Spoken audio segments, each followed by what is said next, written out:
அப்போ சங்கீதக்காரன் எழுதுகிறான், என் ஆத்துமா மண்ணோடு ஒட்டி இருக்கிறது, அதை உம்முடைய வசனத்தின்படி உயிர்ப்பியும் என்று எழுதுகிறான்.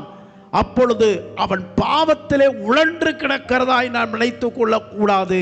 அந்த சங்கீதக்காரன் தேவன் அண்டையிலே நெருங்கும் பொழுது அவனுக்குள்ளிருந்து கிடைக்கிற வெளிப்பாடு, நாம் தேவனுக்கு அருகில் நெருங்கும் பொழுது முதலில் நமக்கு கிடைக்கிற வெளிப்பாடு, தேவன் யார் என்பதை நாம் உணரும் பொழுது நாம் யார் என்பதை அறிக்கையிட வைக்கிறது தான் தேவனுடைய பிரசன்னம், தேவ சமூகம். எத்தனை பேர் நீங்கள் உணர்ந்து கொண்டீர்கள்?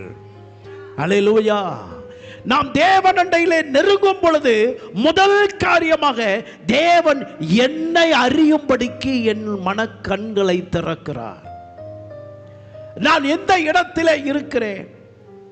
தேவன் விரும்புகிற இடத்திலே இருக்கிறேனா, அல்லது தேவன் விரும்புகிற இடத்தில் குறைவுள்ளவராக இருக்கிறேனா என்பதை நமக்கு வேத வசனம், அந்த சத்தியம் உணர்த்துகிறது. நாம் தேவ பிரசன்ன தண்டையிலே நெருங்க நெருங்க நெருங்க நம்மளுடைய முகத்தை திட்டமாக கண்ணாடியிலே நாம் பார்த்து உணர்கிறது போல நம் உள்ளான மனிதனை நாம் மிக க்ளோஸாக பார்த்து அவனுக்குள்ள இருக்கிற குறைபாடுகளை நாம் ஒத்துக்கொள்ள முடியும். எவன் ஒருவன் தன்னை ஒத்துக்கொண்டானோ அவன் நிலையை தேவன் மாற்றுகிறவராக இருக்கிறார்.